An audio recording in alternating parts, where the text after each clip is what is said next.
What is up, you guys? This is Mini Superheroes Today.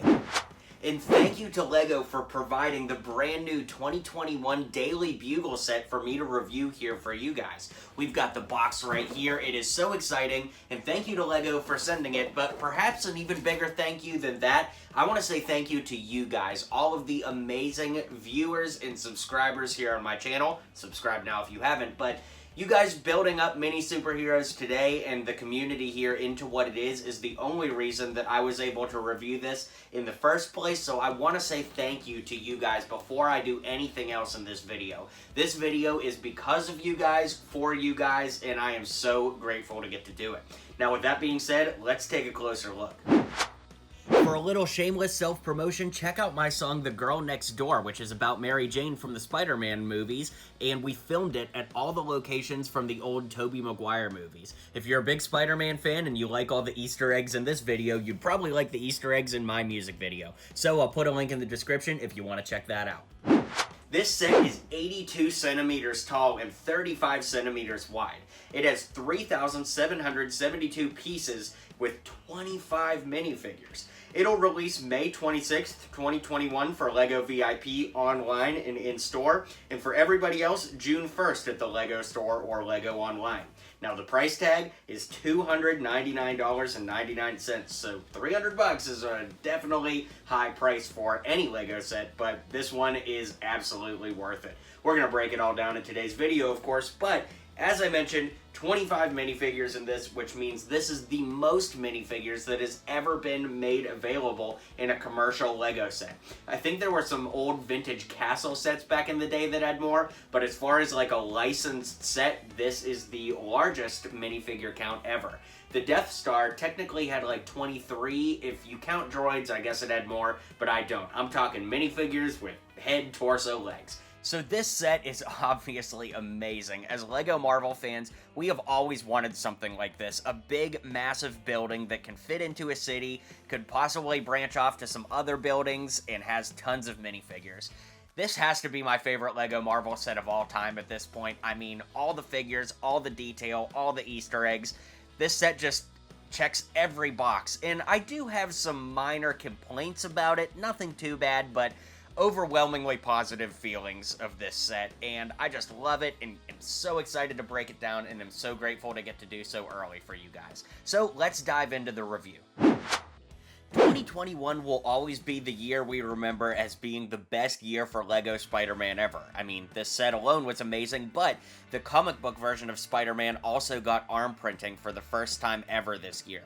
With that being said, for such an expensive set, I really wish it came with a more exclusive version of Spider-Man, maybe like a black suit Spider-Man or like the armored suit from the comics, but this is a great figure. I just wish it wasn't a figure that I could go buy in a $10 set right now.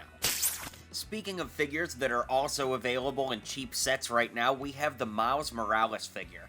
I really praised this figure when it came out because it is really awesome. It's one of the best versions of Miles we've gotten to date, but again, this is a $300 set. It just is such a bummer to me to get, a figure that's so easy to get in a cheap set right now when you're already shelling out a lot for this set. But it's a great figure nonetheless. Another great figure is Spider-Gwen. Now, she's come in other sets. There's a lot of figures in this set that have come in other ones, but it is a great figure and definitely a cool inclusion all around.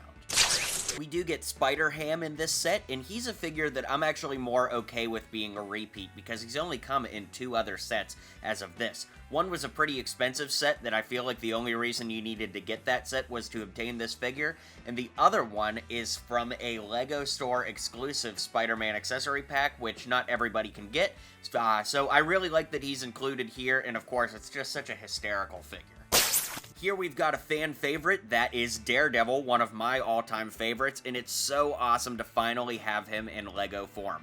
He's pretty simple, no arm printing, no leg printing. I suppose they could have printed his nunchuck holder on the side of the legs, but regardless, it's just so good to finally have him as a LEGO figure, and he's definitely among my new favorites from LEGO Marvel. One of the best figures in this set, and one of my new favorite Marvel figures overall, is the Punisher.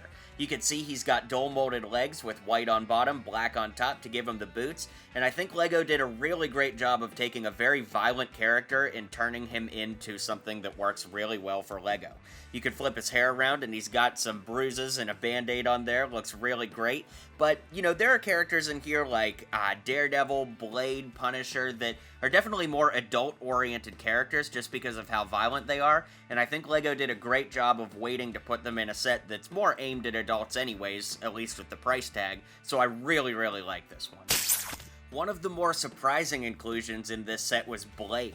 I really feel like LEGO and Marvel were like, look, this is going to be a set aimed at adult collectors, so let's just cram as many mature, violent characters into it as possible, because, you know, we all know Blade is never going to come in a 4+ set.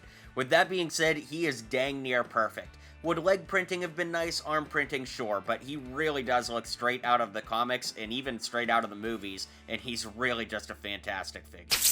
Another brand new figure is Black Cat. Now, Black Cat is one of Spider-Man's iconic love interests and kinda anti-hero villain-esque characters.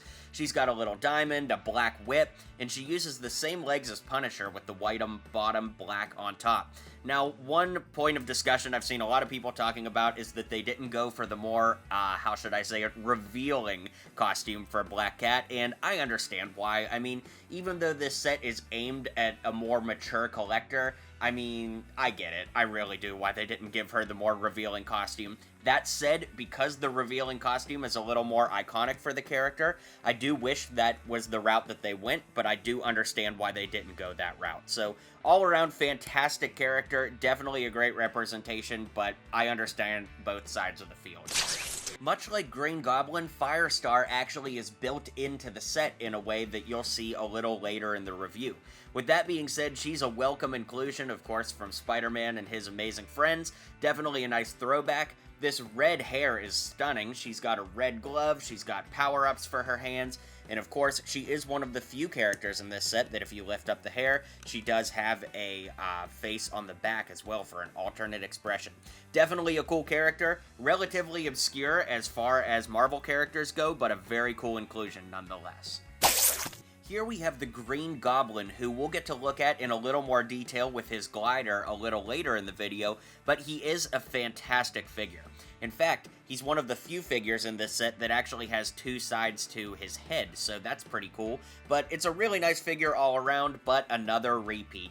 As you can tell, this entire segment is repeats.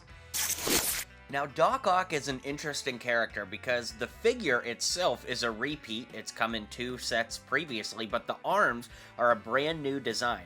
As I move the figure around, you can see that the arms are made up of the little jumpers that debuted in the LEGO DC collectible minifigure series, and they kind of just go any which way, so the arms definitely are not uniform. They do move along the back on these little hinges, but it definitely makes for a cool display piece, right? Like, it lets him kind of hang off the top of the building in an interesting way, but it doesn't look so great when he's just on his own, in my opinion.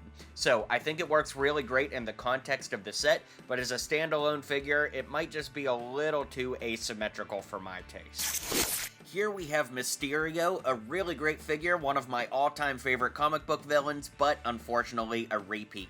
Something that LEGO could have done to make this figure just a little more unique would have been to add some dual-molded legs here. Maybe give him gold or yellow legs on the bottom, or maybe even dual-molded arms. That would have been really cool, but unfortunately we got what we got, and even though it's a great figure, I just hate all these repeats, you know?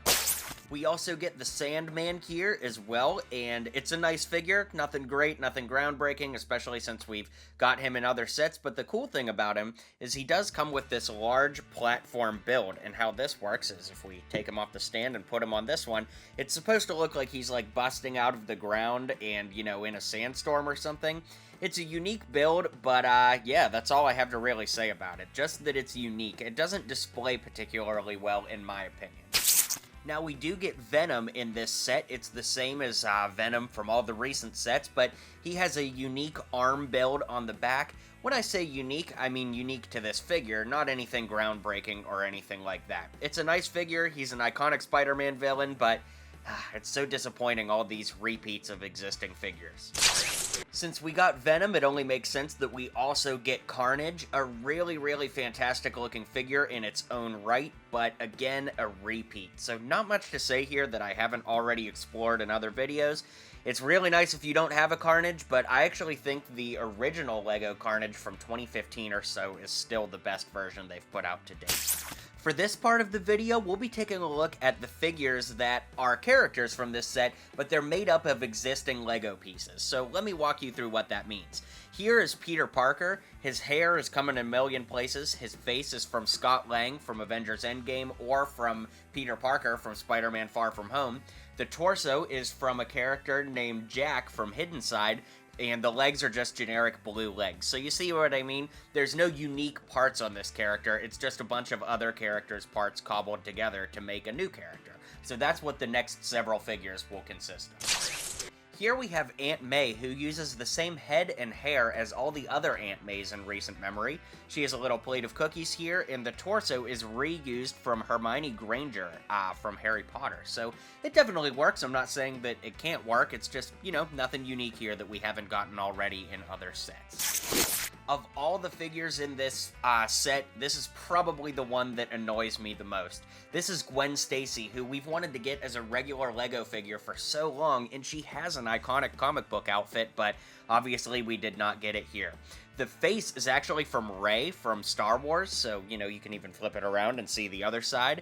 I think this is the first time this face has ever been used outside of the context of Rey, which I guess, as far as LEGO history goes, is kind of interesting, but she's just got a blonde ponytail, and the torso came from the Haunted House set, the creator set, so kind of unique, but again, she had such an iconic comic book outfit. It's really a shame we didn't get it here, because if we didn't get it in a $300 set, I honestly have no idea when we're ever going to get it.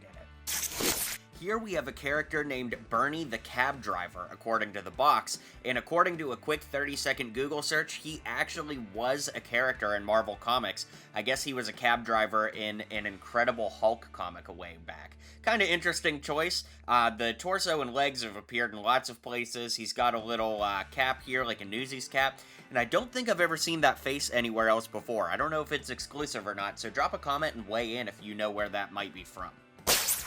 Here we have Amber Grant, who I wasn't familiar with, but a quick 30-second Google search tells me that she was a freelance photographer from the comic books, so kind of unique. The face is from MJ from Spider-Man Far From Home, so that works out really well, looks good. And the torso is from Jessica Sharp, a LEGO City character. So, you know, it is what it is. It's a nice character and adds to the figure count, but nothing groundbreaking. Here we have Ron Barney, who a quick Google search tells me he was a writer for the Daily Bugle. Not like a prominent character or anything, I think his name's just appeared in some places, but it's definitely a really cool figure. The torso comes from young Dudley Dursley, I'm not sure how that's pronounced, but from Harry Potter, and I'm not sure where the face is from. Do you guys recognize this face from anywhere? Honestly, it looks new to me, but who knows? So if you know where this face is from, drop a comment and let me know. Here we have Ben Urich, who is a legacy character from the Daily Bugle in the comics, but really awesome character nonetheless. He has Bruce Wayne's torso from LEGO DC, but it's been used on some other characters too. He's got Florian Fortescue face from Harry Potter. Florian Fortescue, man, can't get that off the tongue. Anyways, you know, same deal here. Pieces from other figures all put together to make a new one. Nothing bad about it, it just, you know, explaining what it is. Here we have Betty Brandt, and I think that this figure looks really great. The torso is from first-year Ginny Weasley from Harry Potter, and the face is from Tina Goldstein from Harry Potter. So if we turn it around, you can see she's got this look here. She honestly looks straight out of the comics. I'm really happy with the way this one looks, for sure.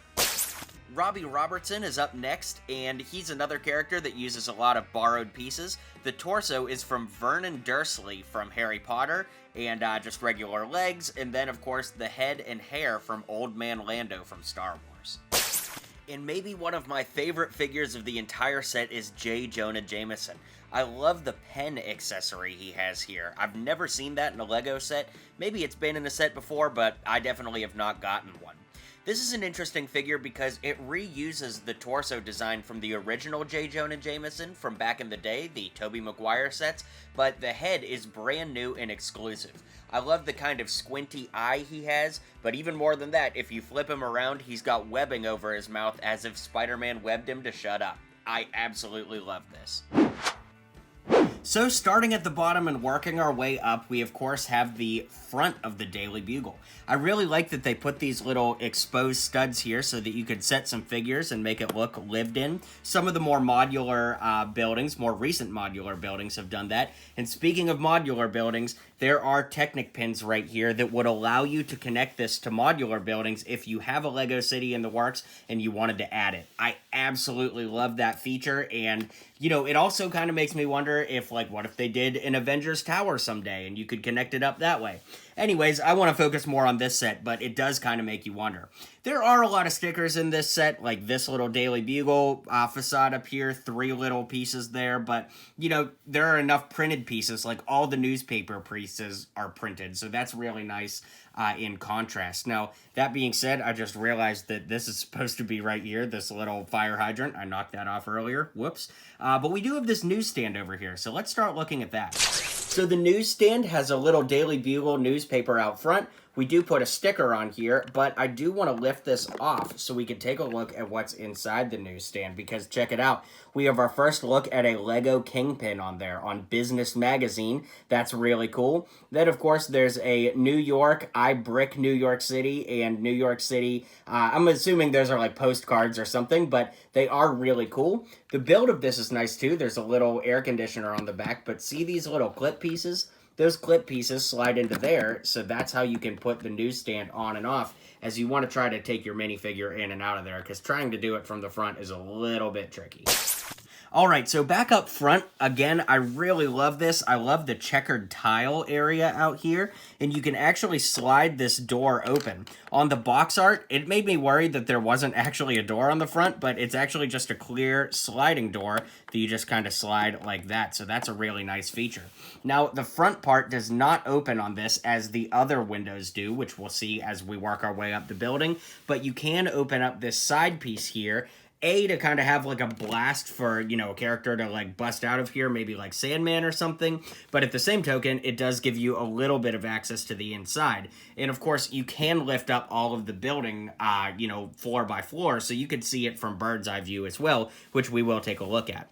As we're looking over here, though, I do want to point out this little rat right here. If you read the instructions, there's a little interview with the designer, and he said that including this rat is a reference to the rat from Avengers Endgame that saved the day, so that's pretty cool.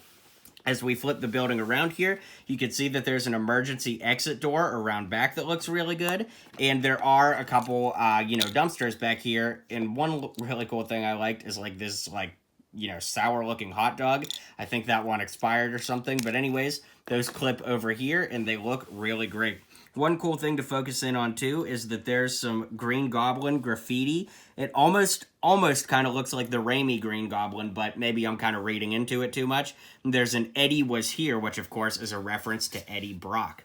One other cool thing about the back, too, is you'll notice this web here. If you lift this web up, there's a backpack hanging out in there, which is presumably where Peter Parker, you know, puts his clothes or his costume when he's not using it. So that's just a really, really cool attention to detail that I love. Okay, so as we work our way up the building, you can lift every floor off to expose the floor beneath it. So I'm going to lift very carefully here and take off all of the top 3 floors so that we can see inside the first floor. So for full disclosure, I'm a 25-year-old guy. I don't play with my Lego sets, but I did a lot as a kid, and I really like when you can access things from the front. Accessing from the top is always a little bit annoying to me, but the first thing we have to look at is this TV screen here, which has our first look at a Lego Morbius. Of course, it says, "This just in, vampire spotted on subway, panic as garlic supplies hit all-time low." Absolutely hysterical. I love that. That is such a cool little nod to Morbius. It's a little bit tricky to show you here, the interior, but there's like a waiting room. There's some newspapers back there. You could see the no crime there. Let's zoom in.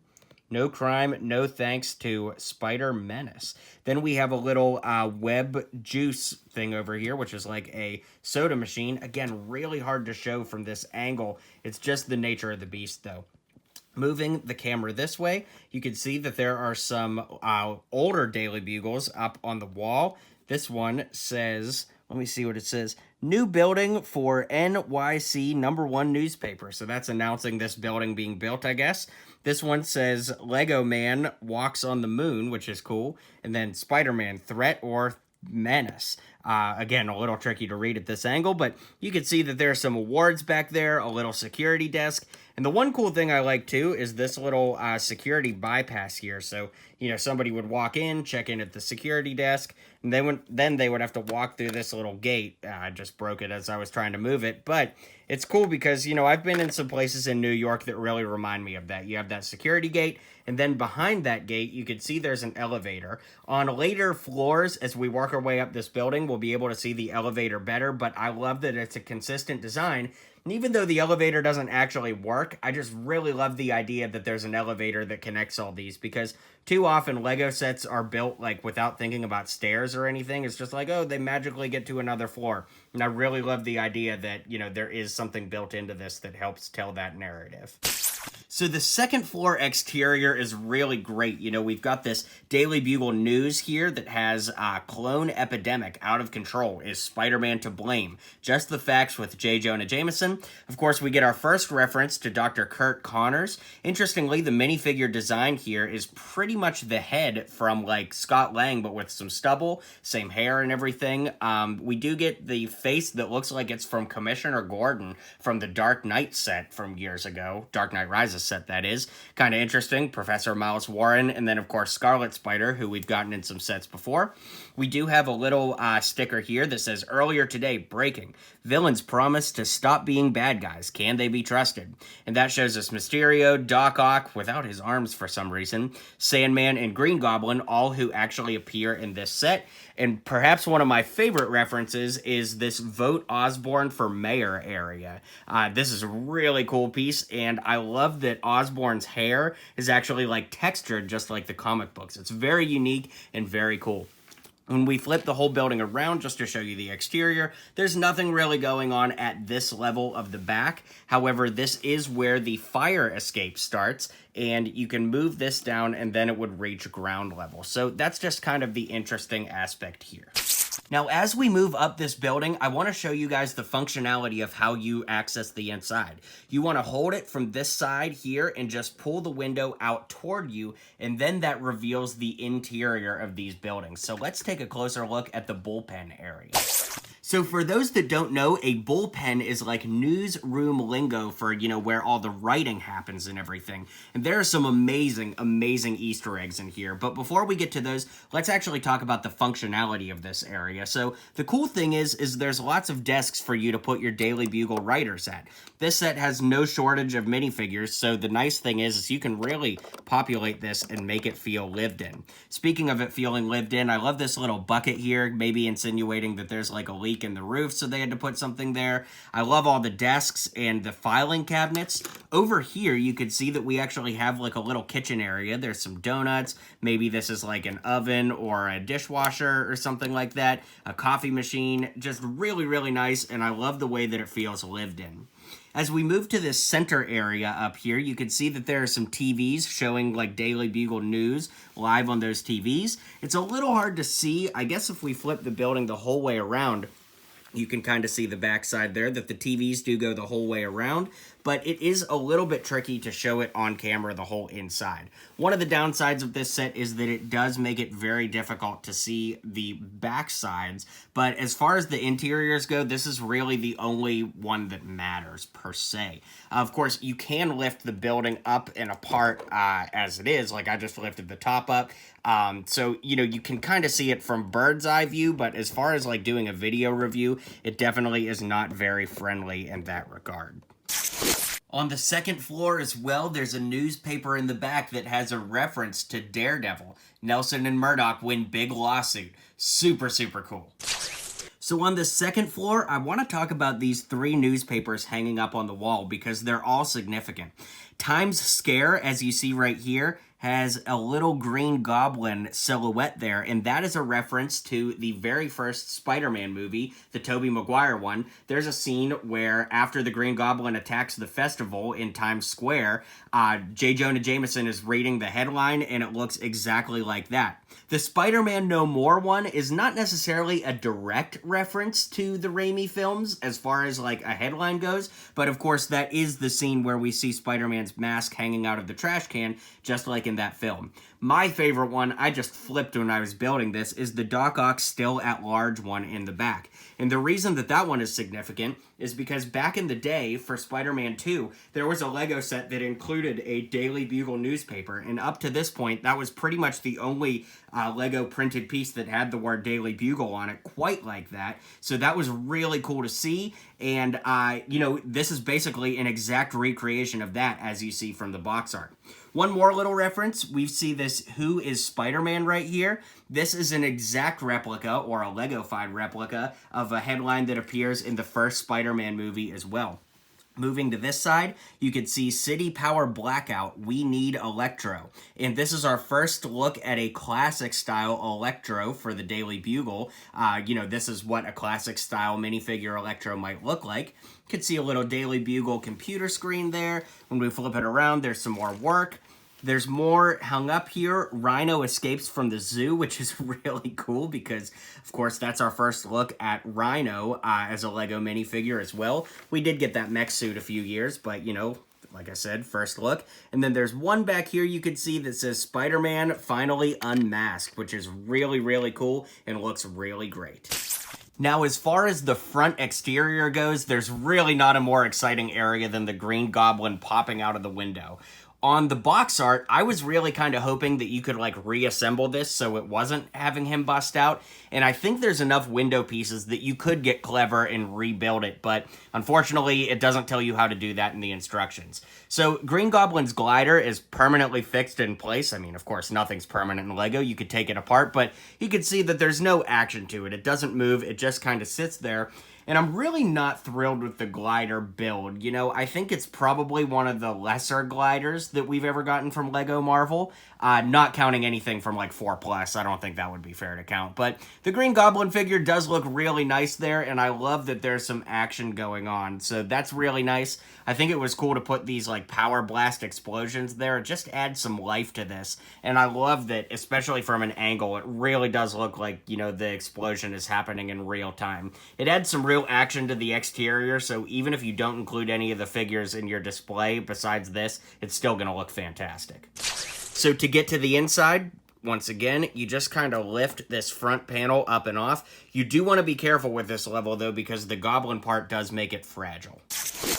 So the third floor is pretty simplistic, and we've got to start over here. It is an exact recreation of the 60s Spider-Man cartoon meme. I mean, you got the old 60s style Spider-Man picture hanging up on the wall. You could put him sitting at his desk there. The instructions tell you to put Peter Parker there, but come on, if we're all in on the joke, we know this is literally the meme.